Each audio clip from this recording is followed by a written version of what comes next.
નમસ્કાર મિત્રો, જય રામાધણી, જય ભીમરા, જય માતાજી. તો મિત્રો, આજે આપણે રેસીપીની શરૂઆત કર્યા પહેલાં માતાજીના દર્શન કરીશું અને હવે વિડીયોની શરૂઆત એટલે કે રેસીપીની શરૂઆત કરીશું. નમસ્કાર મિત્રો, જય રામાધણી, જય ભીમરા, જય માતાજી. તો મિત્રો જુઓ કે આજે આપણે બનાવ્યું છે દેશી પાપડીનું શાક, જે આપણા ખેતરમાંથી આપણે લાવ્યા છીએ. અને દેશી પાપડીનું શાક અને એમાં થોડો જ રસો આપણે એડ કર્યો છે. રસો છે જુઓ તમે, વેટાતું શાક રાખ્યું છે મતલબ, અને સાથે આપણે બાજરીનો ગરમ ગરમ રોટલો. તો મિત્રો, ગામડામાં ગરમ ગરમ બાજરીનો રોટલો અને સાથે પાપડીનું શાક, અને એ પણ શિયાળાની ઠંડીમાં ખાવાની બહુ જ એટલે બહુ જ મજા આવે. તો મિત્રો, અમે આ દેશી રીતે શાક કઈ રીતે બનાવ્યું તો વિડીયો પૂરો જોજો. મિત્રો, જય રામાધણી, જય ભીમરા, જય માતાજી. તો મિત્રો, આજે આપણે એક અલગ જ રેસીપી બનાવવા જઈ રહ્યા છીએ. તો મિત્રો, અમે ગામડામાં જે આ શિયાળાનો સમય આવે તો અત્યારે અમે ખેતરમાં, અમારા જ ખેતરમાં અમે પાપડી હોય તો એરંડા વાવ્યા હોય ને એરંડા, તો એરંડાના વાવેતર સાથે અમે પાપડી વાવીએ છીએ અને અલગ પાપડી પણ આપણે વાવી શકીએ. તો મિત્રો, ઘરના ખેતરની જ પાપડી એટલે કે આપણે પાપડીનું શાક બનાવવાનું છે. તો મિત્રો, તમે બજાર માર્કેટમાંથી પાપડી લાવો તેનું શાક અને આપણે જે ઘરના ખેતરની હોય તેનું શાક, એમાં ઘણો જ ફરક હોય છે. સ્વાદમાં પણ ફરક હોય છે અને મીઠાશ પણ કંઈક અલગ. તો મિત્રો, જુઓ કે આપણે જો આ ખેતરની પાપડી છે, આપણે ખેતરમાં જાતે જ આપણે ખેતરમાં જઈને આ પાપડી તોડી લાવ્યા છીએ. અને માર્કેટમાંથી પાપડી લાવીએ અને ઘરના ખેતરની ઘણો જ તફાવત હોય છે. સ્વાદમાં પણ ઘણો મીઠાશ હોય. ત્યારે આપણે ખબર પડે કે આપણે ઘરના ખેતરની પાપડી અને બજારથી લાવીએ તે પાપડી અલગ હોય છે. તો મિત્રો, આપણે જો આ પાપડીનું શાક બનાવવાનું છે એકદમ ગામડાની દેશી રીતે બનાવવાનું છે. તો મિત્રો, વિડીયોમાં બન્યા રહેજો કે અમે ગામડામાં પાપડીનું શાક કઈ રીતના બનાવીએ છીએ. તો વિડીયો પૂરો જોજો, વિડીયોમાં બન્યા રહેજો, તો જ મિત્રો તમને ખબર પડશે કે આપણે પાપડીનું શાક કઈ રીતના બનાવીએ છીએ. તો મિત્રો, વિડીયોમાં બન્યા રહો. તો મિત્રો, જો કે પહેલાં આપણે પાપડીને ફોલી દઈશું. અને જો આ દાણા છે, પછી આપણે ચોખ્ખા પાણીમાં ધોઈ શકીએ. અને ખાસ બીજું એ કહું મિત્રો કે આ પાપડી છે ને, તે આપણે બાફીને ખાવાની પણ કંઈક અલગ જ મજા છે. તો મિત્રો, તે વિડીયો પણ આપણે કોઈક દિવસ બનાવીશું. પણ મિત્રો, આજે આપણે સાદી અને સિમ્પલ રીતે પાપડીનું શાક બનાવવાનું છે. તો આપણે પાપડી પહેલાં ફોલી દઈએ. જો તમે આટલી ક્વોન્ટિટીમાં આપણે પાપડી લીધી છે અને તે આપણે ફોલવાની રહેશે.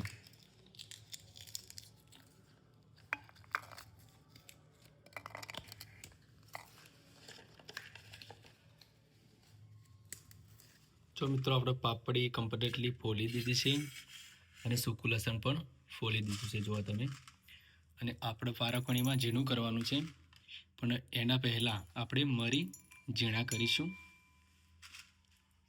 મરી અને લસણ બંને મિક્સ કરીને વઘારમાં એડ કરવાનું છે.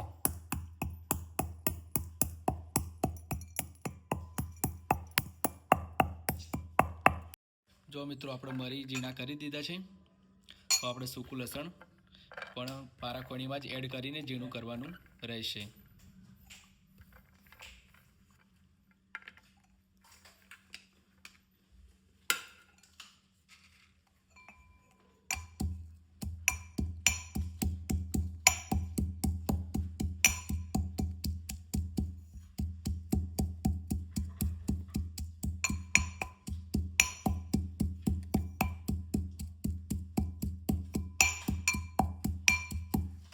કમ્પ્લીટલી ઝીણું કરી દીધું છે.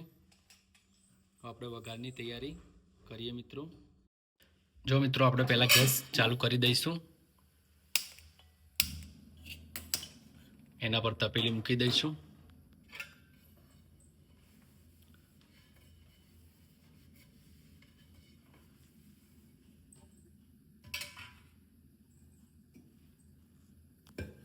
આપણે એમાં તેલ એડ કરવાનું છે પહેલાં.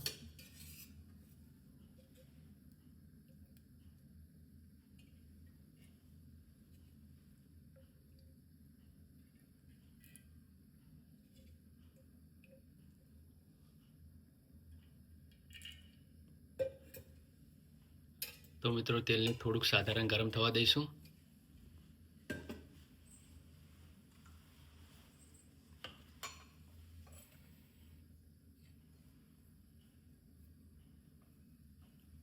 તો મિત્રો આપણું તેલ હવે ગરમ થઈ ગયું છે. તો આપણે એમાં વઘાર માટે સૂકું લસણ અને મરી જે ઝીણું કર્યું હતું એડ કરી દઈશું.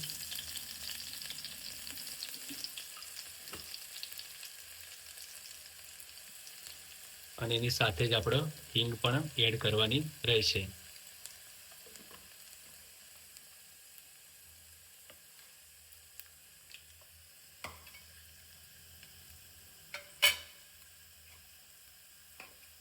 અને આપણો વઘાર કમ્પ્લીટલી આવી ગયો છે.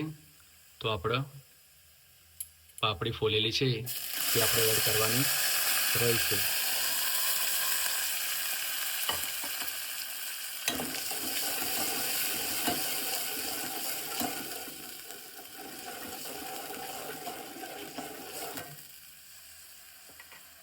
તો મિત્રો પાપડી આપણે એડ કરી દઈએ. 2 મિનિટ માટે આપણે ઢાંકી દઈશું.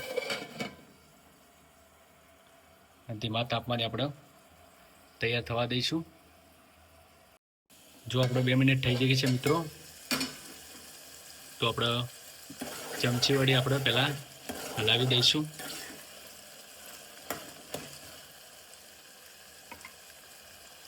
જો મિત્રો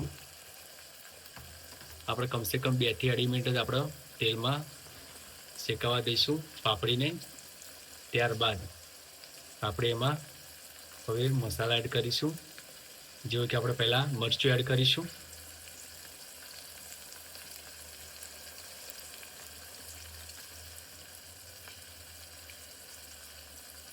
ધાણા જીરું એડ કરીશું, ત્યારબાદ ગરમ મસાલો, હળદર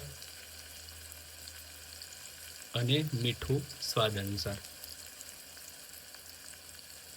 તો મિત્રો સારી રીતે પહેલાં મિક્સ કરી દઈશું આપણે.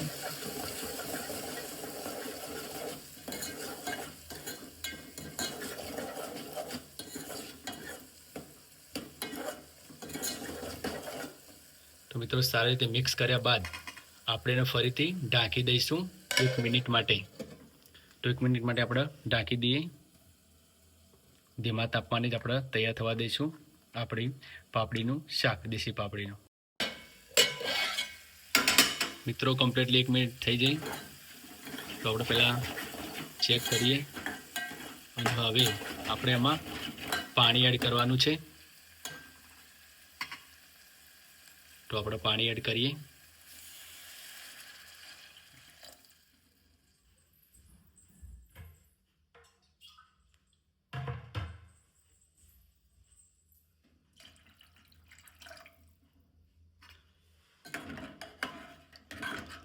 તો મિત્રો આપણે 1.5 ગ્લાસ પાણી એડ કરી છે આમાં. અને ફરી તેને ઢાંકી દઈશું. ધીમા તાપમાને આપણે તૈયાર થવા દઈશું મિત્રો. જો મિત્રો આપણું પાપડીનું શાક કમ્પ્લીટલી તૈયાર થાય છે. હજુ આપણે તૈયાર થવા દેવાનું છે. ધીમા તાપમાને ઢાંકી દઈશું ફરીથી.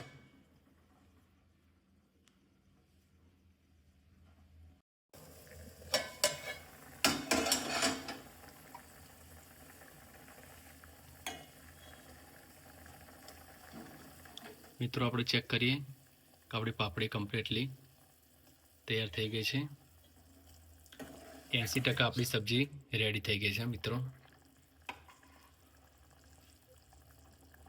આપણે થોડી વાર માટે એને ગેસ ઉપર રાખીએ અને ઢાંકી દઈએ.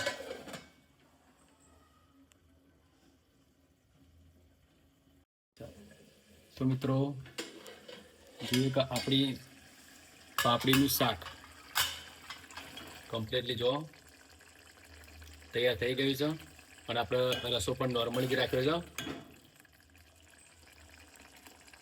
તો મિત્રો આપણે ગેસ બંધ કરી દઈએ.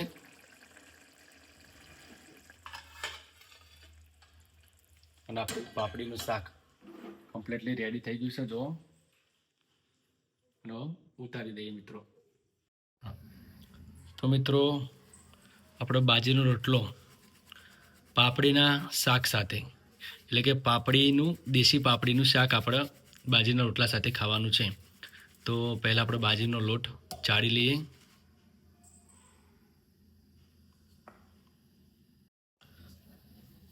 આપણે મીઠું એડ કરીએ મિત્રો.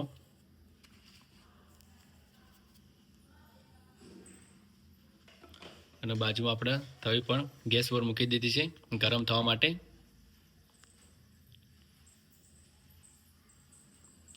અને આપણે રોટલો ઘડવાની શરૂઆત હવે કરીએ. તો આપણે મિક્સ કરીએ પહેલાં બાજરીનો લોટ અને એમાં પાણી એડ કરીએ.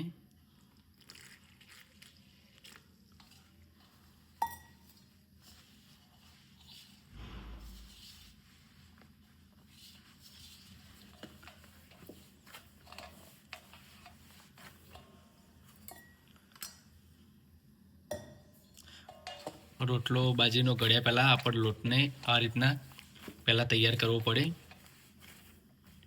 ત્યારે આપણો રોટલો ઘડવામાં પણ સરસ ઘડાય અને તૂટે પણ નહીં.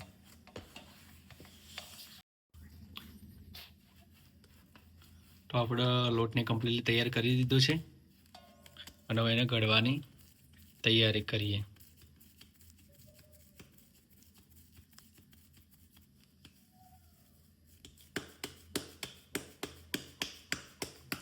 બાજુમાં તવી પણ આપણી કમ્પ્લીટલી હવે ગરમ થઈ ગઈ છે.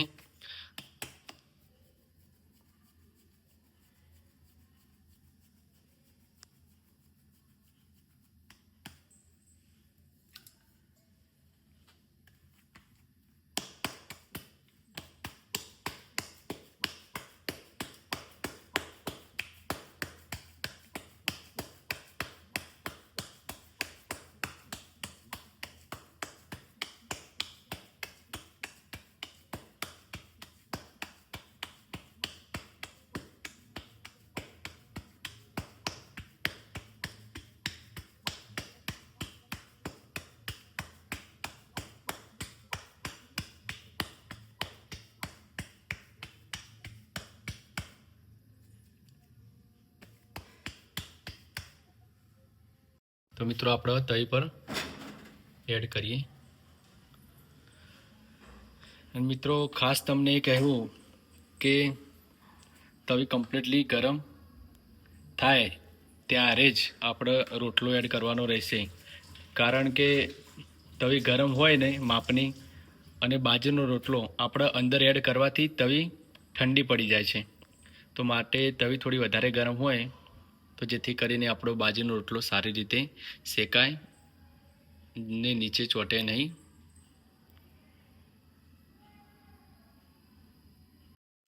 તો આપણે રોટલો પલટીએ.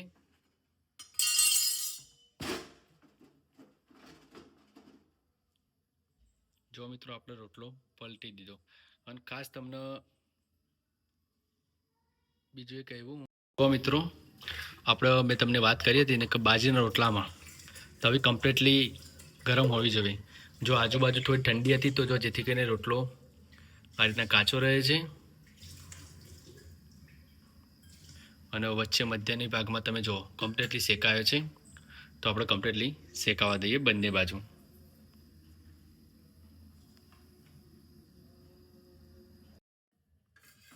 તો આપણે રોટલો ફરીથી પલટી દઈએ.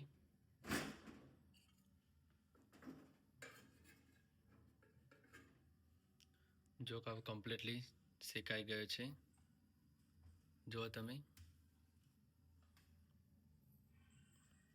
આપણે બીજી બાજુ શેકાવા દઈએ. તો મિત્રો આપણો બાજરીનો રોટલો કમ્પ્લીટલી તૈયાર થઈ ગયો છે. જુઓ તમે. તો આપણો ટેસ્ટ કરીએ. તો મિત્રો જુઓ કે આપણે આજે બનાવ્યું છે દેશી પાપડીનું શાક. તો મિત્રો તમે જોયું કે આપણે આ દેશી પાપડીનું શાક કઈ રીતના બનાવ્યું. તો મિત્રો આ દેશી પાપડીનું શાક તમે આ રીતના બનાવો તો બહુ સ્વાદિષ્ટ અને ટેસ્ટી બનશે. સામાન્ય રીતે આમાં કંઈ વધારે એડ કર્યું નથી. અને સાથે ગરમ ગરમ બાજરીનો રોટલો. તો મિત્રો આપણે હવે ટેસ્ટ કરીએ. નમસ્કાર મિત્રો, જય રામાધણી, જય વીર મહારાજ, જય માતાજી. તો મિત્રો આજે આપણે બનાવ્યું છે દેશી પાપડીનું શાક. તો મિત્રો અમારા ખેતરમાં જ પાપડી વાવેલી છે અને ત્યાંથી જ આપણે ખેતરની પાપડી લાવ્યા છીએ. અને મિત્રો બીજું ખાસ કેવું ગામડામાં ને આપણે કે માર્કેટમાંથી આપણે પાપડી લાવીએ તેનું શાક સારું જ બને, પણ તમે વધારે મસાલો એડ કરો, બીજું ત્રીજું એડ કરો ત્યારે તમને સ્વાદ એમાં વધારે આવે છે. પણ આમાં અમે જે દેશી પાપડી અમારા ખેતરમાં બોરનું પાણી આવે છે, બરોબર, અને એનાથી આપણે જે વાવેતર કરેલું છે તે ખેતી કરેલી છે અને તે જ પાપડીનું શાક આપણે ઘરે બનાવ્યું છે. તો મિત્રો અમારા ગામડામાં દેશી પાપડીનું શાક અમે કઈ રીતના બનાવીએ છીએ તમે વિડીયો જોયો તો મિત્રો બહુ સ્વાદિષ્ટ આપણો દેશી પાપડીનું શાક બને છે. તો મિત્રો આપણે ટેસ્ટ કરીએ. અને સાથે બીજું કેવું કે આપણો ગરમ બાજરીનો રોટલો, શિયાળામાં ગરમ બાજરીનો રોટલો અને પાપડીનું શાક ખાવાની મજા જ કંઈક અલગ હોય છે. તો મિત્રો આપણે ટેસ્ટ કરીએ.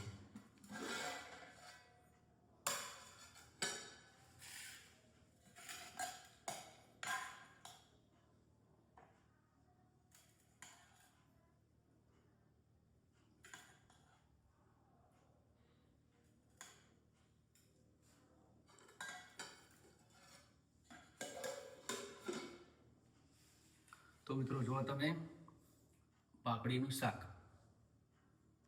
દેશી પાપડીનું શાક મિત્રો ખાવાની મજા જ કંઈક અલગ હોય છે. કારણ કે આ પાપડી શિયાળાની ખાસ ઋતુમાં જ આપણને આ પાપડી ખાવા મળે છે, બરોબર. તો આપણે ટેસ્ટ કરીએ. તો મિત્રો ગરમ બાજરીનો રોટલો અને સાથે પાપડી. જો મિત્રો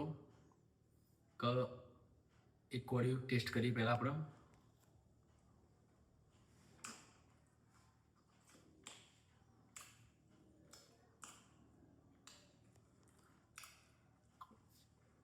મિત્રો બહુ સ્વાદિષ્ટ બની છે.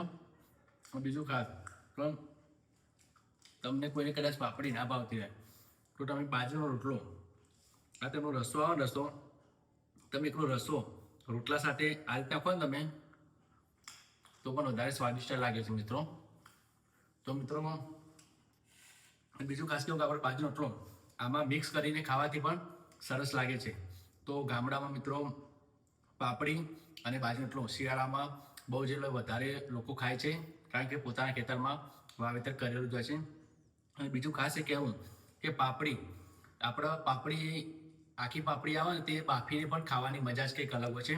મિત્રો તે વિડીયો પણ આપણે ખૂબ દિવસ બનાવીશું, કારણ કે તે પણ વધારે ખાવાની મજા આવે છે.